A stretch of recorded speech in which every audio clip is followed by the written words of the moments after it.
Let's get into today's message.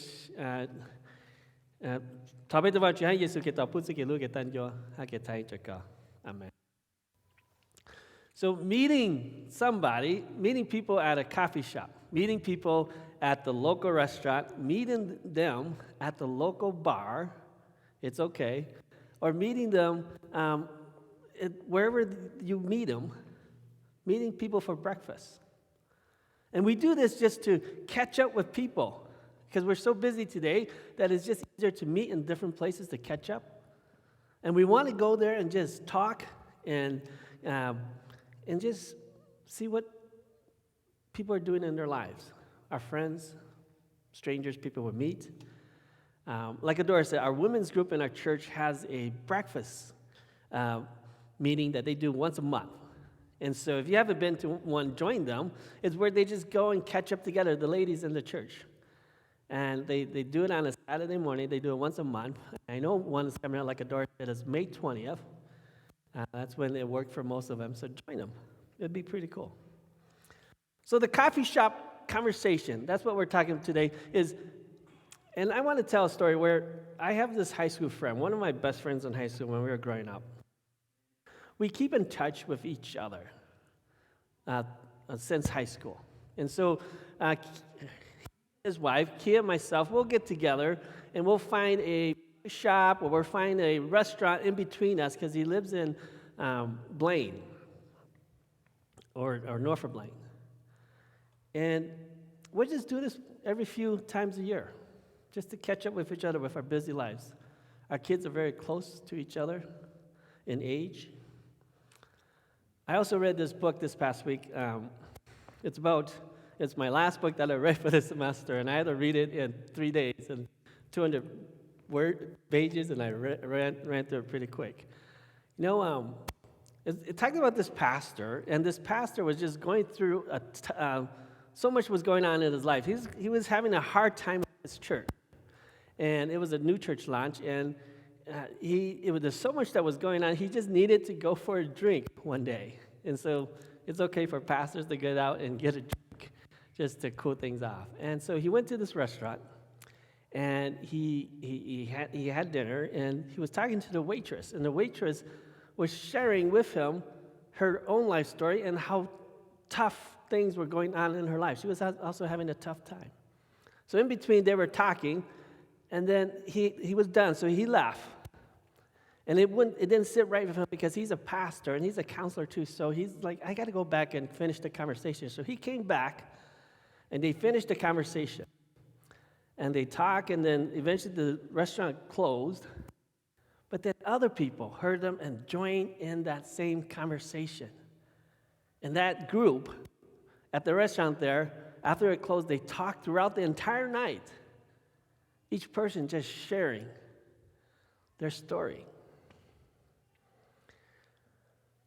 So before I continue on, just let me talk about where we're at. We are in this sermon series. We said, be like Christ. We started that last week. And do what Christ does. So last week we talked about, like Adora said, Jesus listens. And he actually did less. Because he was God who came into his human form and limited his own power. What I want to do today is continue that conversation and talk about how Jesus met us. He was there. That's what you see behind me.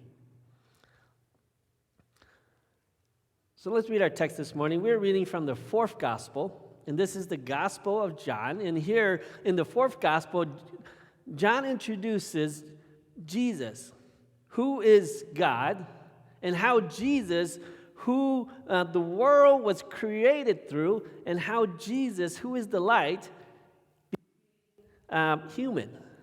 So let's read our text together. You can read it behind me. John 1, 9 through 14. I'm going to read it in Hmong for my two grandmas. Khó càng đỡ dọc họ chênh cứ lù trô hú lùm là tê nó hát chi chô chán tô nè bù kế. Chú lùm đỡ tu lù nhỏ húm là tê nó lật.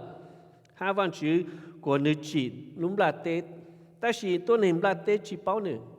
Nữ lù trô hú nữ lù tê trời ta sĩ nữ chán tô nè chỉ lên nữ yếu nữ. Cho do lên đỡ lọt cho tôi này cứ lên vô nữ han dây nữ nữ bu bố một chạy lũ ô văn chữ cho mình nhọเขาคือพวกเตาหรือโอวันจุดจามิญญัติที่ยาเลยต้นเหตุอิจมัวมิญญัติคือยามัวหนาบดสีอยู่มันจะยาบดสีจุลุนเดอเตาหรือโอจุลุนเดอเตาหรืออยู่โอต้นเหตุหรือมัวก้มมองปลอมาเนื้อขอเจงให้หนึ่งอยู่เป็นย่อเป็นปู่หนึ่งตัวชื่อจีจิงจ่าเลยจีปู่ตัวชื่อจิงเดอโจหนึ่งโจขอเนื้อเล่นสีโตเล่นตู้and thenเนื้อปัญจสุโล Yeah, this is our text this morning. And the verse that we're going to really dig into and look at is, so the Word became human and made his home among us. So we all know Jesus is God and man. And we talked briefly about this last week, that Jesus is fully God and Jesus is fully man. And Jesus came to do one thing, was to sacrifice himself for all of our sins. And in his death, he made you and me perfect and holy. And today and every day, he continues to make you and me holy. And so, if you remember, on Easter Sunday, we read from Hebrews 10:14. For by that one offering, he forever made perfect those who are being made holy. Jesus met us where we are at. He was there. He met us on the streets. He met us in our homes. He met us in secret places. He met us in public places. And he met us and heard our story. Just like how you would meet, how you met people at coffee shops and heard people's story. Let me just talk about a few people in the Bible where this happened. Do you remember Nicodemus? Nicodemus is a Pharisee, and so this was the ruling class of the Jews during the Bible days. And so Jesus came, and Nicodemus said he wanted to meet Jesus, so he actually went and met Jesus at night. And he was just this Pharisee who was just curious and wanted to find out more about Jesus. And he asked Jesus to meet him at night. And the reason why he wanted to meet Jesus at night, because he didn't want the other people, no one else, to see that he was meeting with Jesus. But then later on, Nicodemus actually defended Jesus later on. So Jesus met Nicodemus where he was at. Jesus was there. Here's another one. How about the Samaritan woman? And we know the story. I've talked about it several times. And so this is someone in the Bible that we know that doesn't have a good reputation. That's the story. And so, but then who does have a good reputation, right? None of us do, according to the Bible. That's why we need Jesus in our lives. But then this Samaritan woman, she went to draw water from Jacob's well every day or so. But then she would go at a time when no one else is there. She went in the middle of the afternoon when it's super hot out. And Jesus met her at Jacob's well. And he heard her story. And eventually later on, as the story went on, she came to believe in Jesus. How about this one time when Jesus went to Jerusalem, and it was during the holy days. And so the holy days is when the Jerusalems have these 3 festivals, and we've talked about it before in Deuteronomy. And the Jews still do it today. We talked about it a couple weeks ago with first fruits, right? That every year there are 3 festivals where men will come to Jerusalem and give their offering, first fruits. So Jesus was in Jerusalem during that time. And he went to this pool, this public place. It's a pool. It's called the Pool of Bethesda. And so it's just this well-known pool in the area, and it's a hot spring. And so if you are so the water will bubble once in a while, right? And if you are in the water, you would be healed. That's what people believe in that area. And there's this man, he's crippled. He's been crippled ever since birth. He's 38 years old. And he was there at the pool, but then he could never make it into the pool when the water bubbles because no one carried him into the pool. And here comes Jesus. Jesus met this crippled man. And Jesus, he was there. And he healed this crippled man. How about the time when Jesus called Matthew, the tax collector, to be a disciple? And later that day, Matthew goes and invites Jesus and his ministry team to come and have dinner with him, with his friends. And we know Matthew's friends are tax collectors, right? So Jesus went and had dinner with tax collectors, sinners, right? And the Pharisees were not happy with that. But later on in the story, too, Jesus met with another tax collector, Zacchaeus, the chief tax collector. If you remember that story, Jesus was with a large crowd. They were going down, and Zacchaeus was just this short guy, and he's a chief tax collector. He wanted to find out more about Jesus and who Jesus was, so he went and climbed this tree. And Jesus went to the tree and looked up and said, Zacchaeus, come down. I'm going to stay at your home tonight. Jesus met Zacchaeus in his home and heard his story. Jesus was there and heard his story. And the next morning, Zacchaeus, before Jesus was leaving, and Zacchaeus is going to send him away, and Zacchaeus said, wait, Jesus, I have to tell you something. I'm going to return all the money that I stole from people, and I'm going to give half or some of my money that I have to the poor. That day, Jesus brought salvation to the home of Zacchaeus. So there are many stories that I can keep going on and on and on, but my point is this. Jesus, who is God, came down to us in his human form. He met us, and he was there. He met us at the coffee shop and heard our stories. So a few times a year, Kia and I, like I said, we would meet my high school friend, and we would meet at a coffee shop or a fight shop in between us. And we do this just to build and keep our relationship. We've done it for, 20, 30 years here. And then the pastor in the book that I read, he met this waitress, and then he came back and continued the conversation. Then he meets all these strangers in a restaurant. They could talk and talk and talk, but we are both building relationships. And you and me, when we go out with friends, when we connect with people on social media, we want to meet them and get to know them. And we meet them today at coffee shops, and hear their story. We tell them our story. We are building relationships. This is what we do. Because everyone has a name. Everyone has a story. Yeah. Each one of you have a name. Each one of you have a story. I want to get to know your name and your story. You want to get to know my name, my story. Let me ask you this.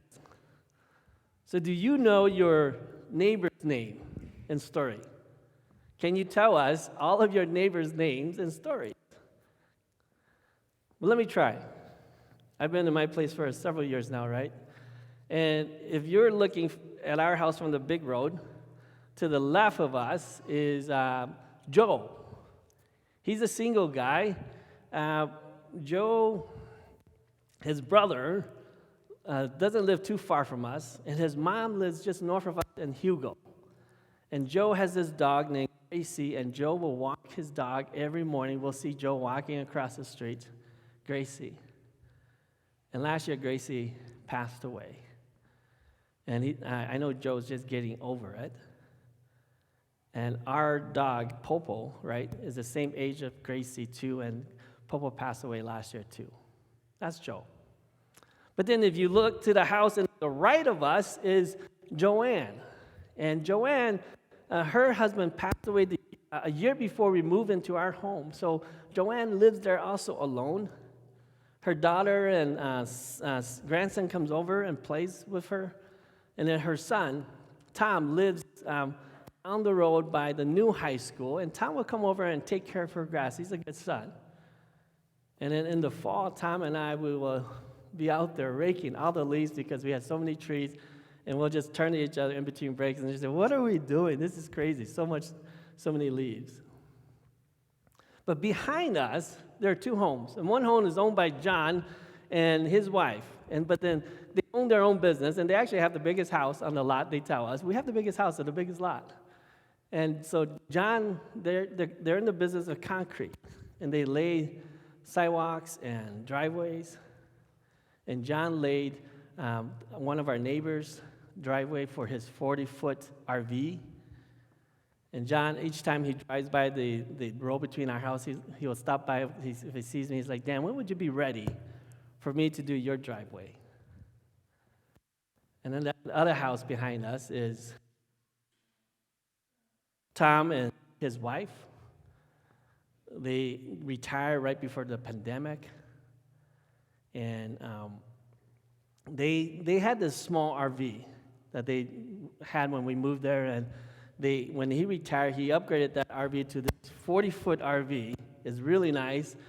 It's like a bus, and he parks it in front of his house on that driveway that Tom laid for him.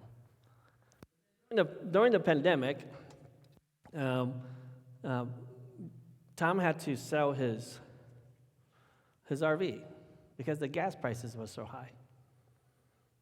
And he said that they couldn't afford it anymore, and they couldn't use the RV like they wanted to, so they got rid of it. But these are my neighbors.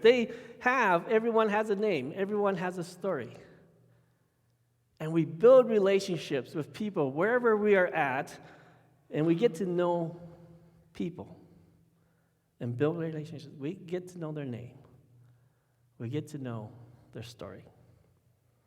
And today, like I said, we do this in coffee shops. We do this at restaurants. We do this at family gatherings on the weekends.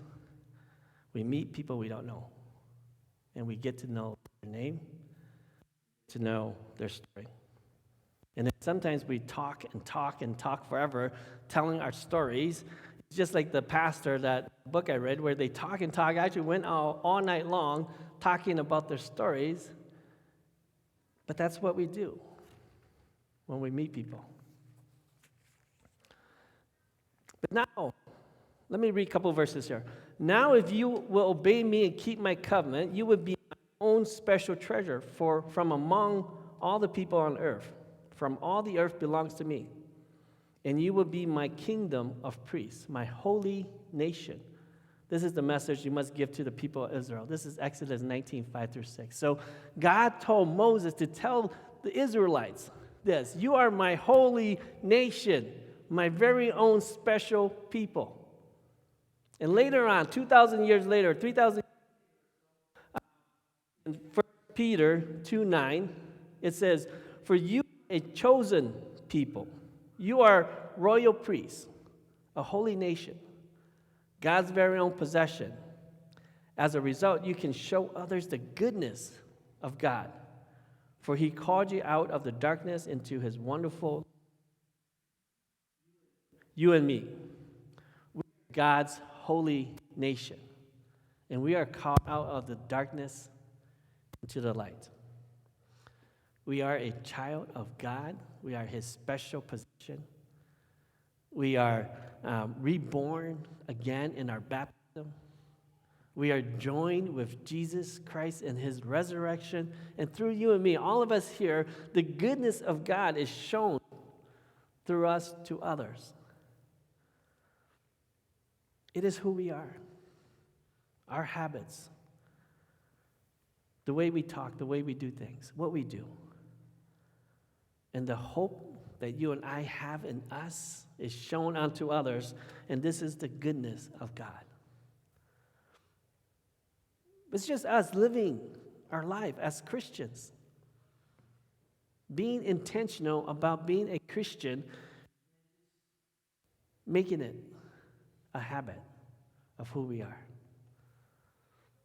Because we live our life and we live out our faith to show others so that they can see Christ through us and want to go deeper into the stories and want to go deeper into the coffee shop story, want to go deeper at a fuzz shop story, at a family gatherings.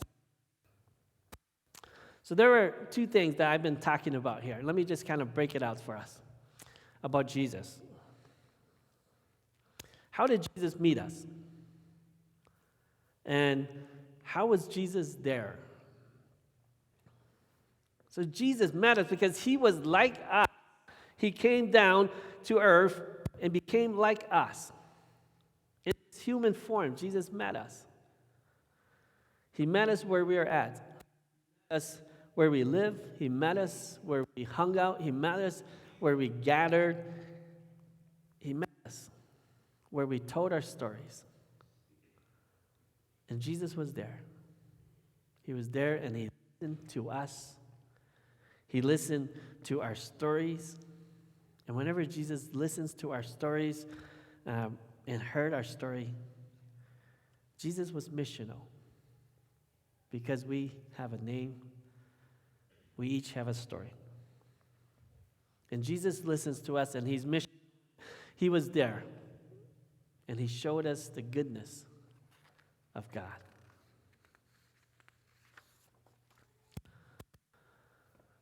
During your week, during your day, meet people, meet them at the coffee shop, meet them at the fuzz shop, meet them at the family gardening because we met them.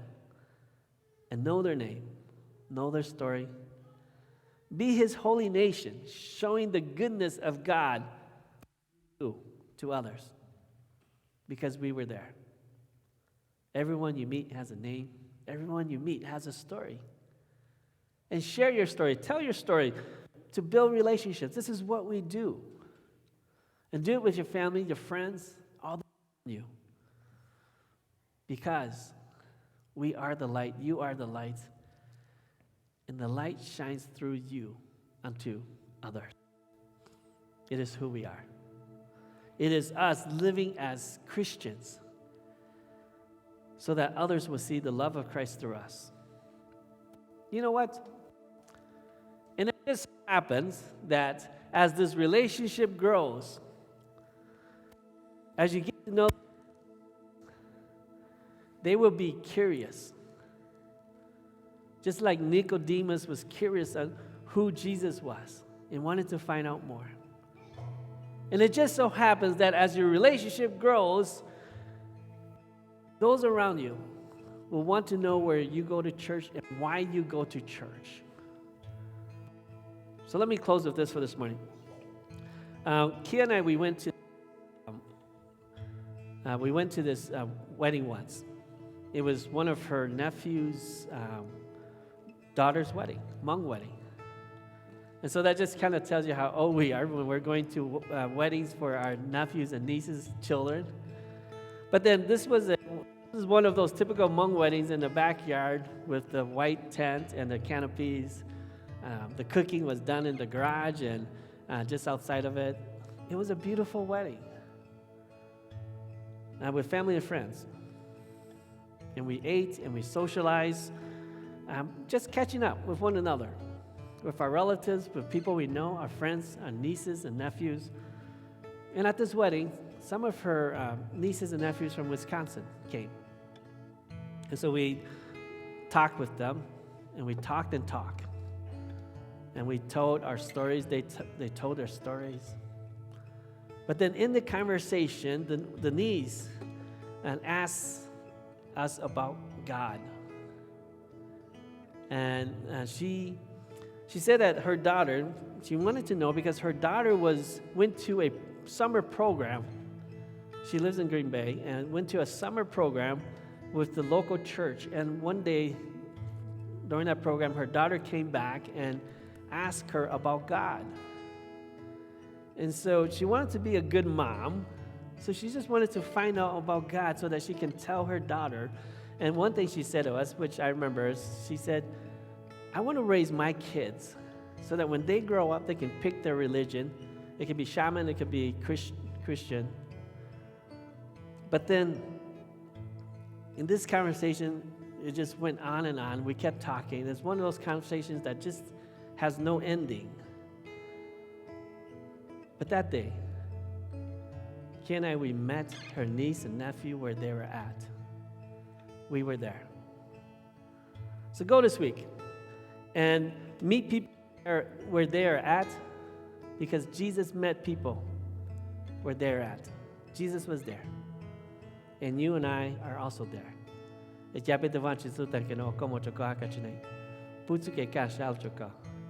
Amen. Let's stand for prayer.